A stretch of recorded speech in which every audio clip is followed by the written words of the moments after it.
I prided myself on being a devoted father for securing a house for my daughter. However, my husband, without consulting me, decided to use my money to purchase a luxury apartment.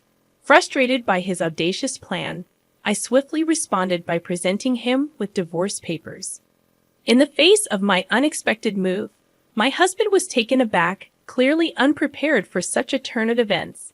With a smirk, I, Jocelyn Anderson, a 50-year-old office worker with a passion for French since my student days, initiated what I considered the real retaliation.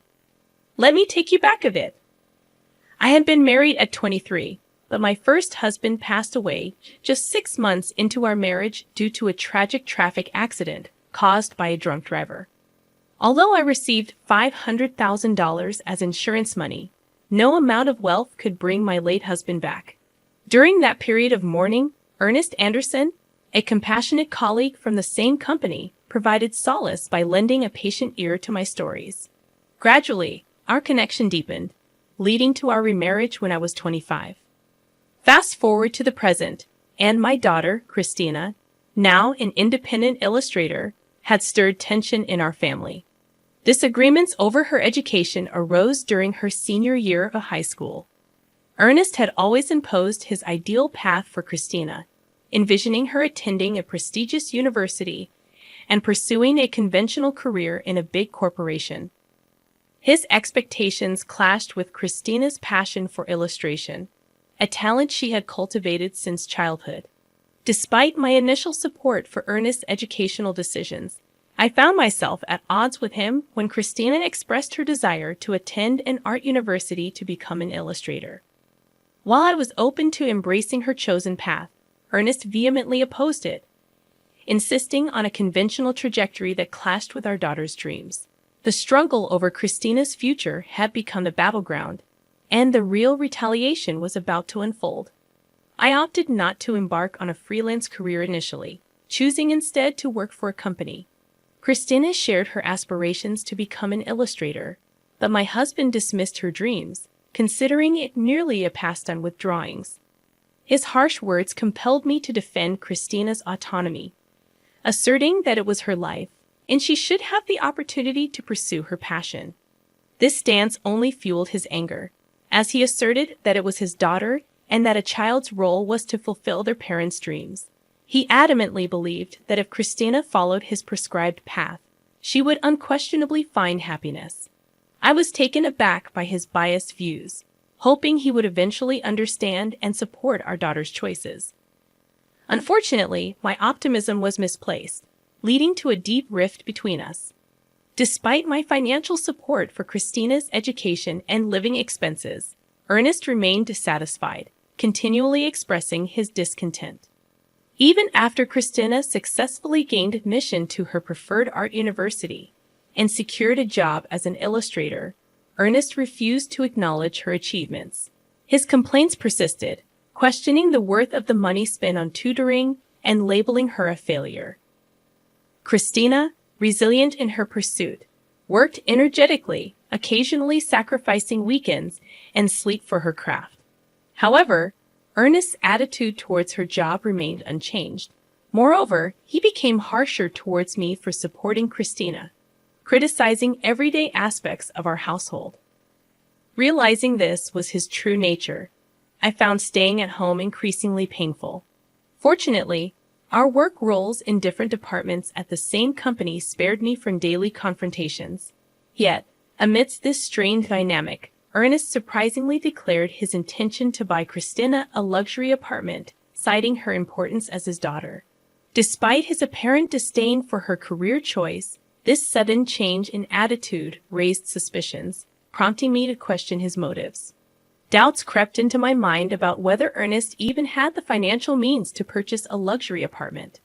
Observing my reaction, he coldly smirked and disclosed his plan, stating that I would be the one footing the bill. Shocked, I protested, urging him not to make such decisions without consulting me. Angrily, Ernest snorted, revealing his knowledge of the $500,000 insurance money from my late husband, suggesting I use it to fund the apartment. He callously declared his intent to live there with Christina, emphasizing that both she and I were ultimately his possessions. Fueled by a fierce anger, I could not fathom his vindictive scheme and the audacity to exploit crucial insurance money for such a purpose. In response, I retaliated without mercy, presenting him with divorce papers. Astonished, Ernest likely hadn't anticipated my preparedness, but this marked the commencement of my real retaliation. Facing him with a smirk, I explained my long-standing lack of trust in someone who discriminated against his own daughter and expressed my exhaustion with constant criticism. I disclosed my decision to divorce him, clarifying that I had been contemplating it for a while, waiting for the opportune moment. Seizing on his earlier mention of divorce, I handed him the papers, urging him to file quickly if he desired freedom. Initially dismissing it as a joke, Ernest reacted angrily when confronted with the reality of divorce. My anger peaked as he attempted to downplay the situation. Unperturbed, I insisted he accept the divorce papers, emphasizing the incomprehensible principles behind his actions. Threatening legal consultation, Ernest reluctantly received the papers, still claiming it was all a jest. Concerned about potential retaliation, I swiftly left the house, submitting the divorce papers to the city court. I promptly informed Christina about the outrageous behavior, and she too expressed fury. She condemned her father's actions and offered solace, suggesting that I stay at her apartment for a while. So, I made the decision to spend the night at Christina's place. That evening, we delved into discussions, meticulously planning our next moves against Ernest. About a week later, on holiday, Christina and I paid a visit to Ernest's house, the place I had called home until just a week prior, now feeling like a distant stranger's abode. Upon ringing the doorbell, Ernest swiftly emerged, adopting a condescending gaze as he questioned our purpose. He arrogantly assumed we had come to apologize for everything. Despite the infuriating condescension, I suppressed my anger and spoke in a meek, apologetic tone, claiming that I had indeed come to apologize for my wrongdoings. Christina, playing the role of a repentant daughter, echoed my sentiments. Oblivious to the theatrics, Ernest appeared genuinely pleased, believing we had come to our senses. However, his curiosity was piqued when he noticed the bags we carried, bags so full they were on the verge of bursting, tied up tightly to conceal their contents. From one of the bags, I extracted a bundle of actual $10,000 bills. Expressing remorse for my actions, I offered him some of my late husband's insurance money, urging him to use it to live in the luxury apartment with Christina. I mentioned the $500,000 total and asked him to keep it safe.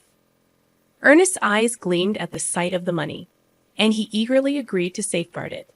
He led us into the house without hesitation. Despite having left just a week earlier, the place was in disarray, with laundry and garbage scattered about. Suppressing laughter, I imagined Ernest's struggle to maintain the house on his own. Christina and I placed the bag's contents into the safe, excluding the $10,000 bundle. Fortunately, when Ernest went to the kitchen to make coffee, he remained oblivious to our actions. After returning to Christina's apartment, I grabbed the bags and left for a new place on my own. Christina bid me farewell with a smile, assuring me she would contact me once she was settled. 2 days later, while I was peacefully asleep in my new residence, Ernest called, inquiring about the $500,000. I chuckled heartily, realizing that he had taken longer than expected to notice. Ernest had fallen for our trap. The bags mostly contained just newspapers, cleverly arranged to create the illusion of holding $500,000.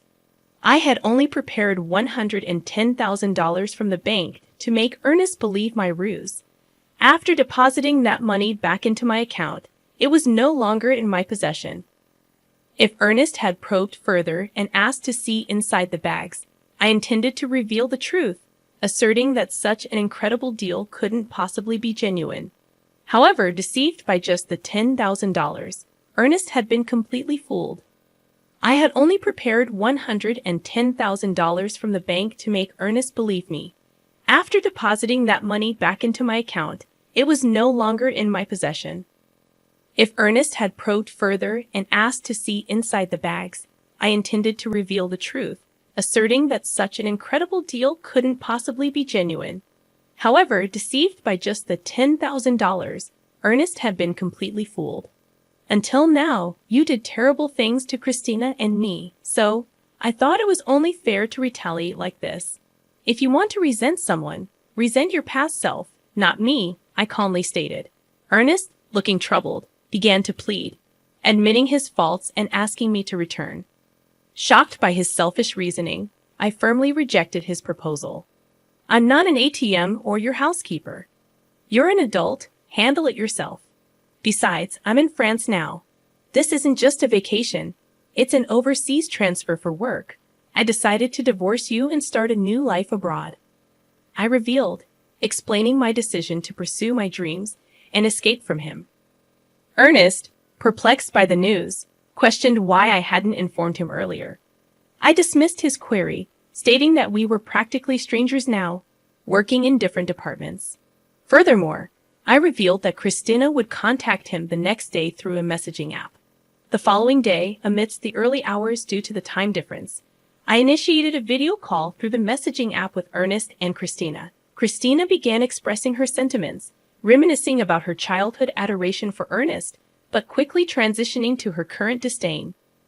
You completely dismissed my career choice. That's when I saw your true nature. You just wanted to control me. There was no love. Now, I hate you and never want to see you again. This call is the last time we'll speak. I'm cutting ties, Christina declared firmly, leaving Ernest visibly distressed. Unexpectedly calm, Ernest pleaded for her understanding, seemingly assuming Christina would always adore him. However, Christina remained resolute, urging him to reflect on his actions. She then informed him that she had moved, advising him not to attempt to locate her new address through investigators or any other means. Adding to her announcement, I informed Ernest that I had informed his workplace, relatives, and parents about the reasons for our divorce, ensuring transparency about our decision. With that, the call concluded, leaving Ernest to reflect on the consequences of his actions. After ending the video call with Christina, I mirrored her actions, ignoring Ernest's pleading apologies. His remorse no longer held any significance to me. Christina expressed a sense of relief, feeling liberated after voicing her true feelings. Executing our plan brought a semblance of satisfaction, especially witnessing the impact it had on Ernest. In the aftermath, Ernest faced consequences at various fronts. He became uncomfortable at work and eventually resigned.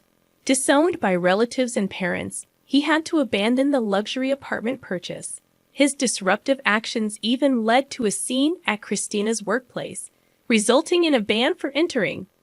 Ernest's selfish choices resulted in a cascade of losses, and he retreated into a reclusive existence at home.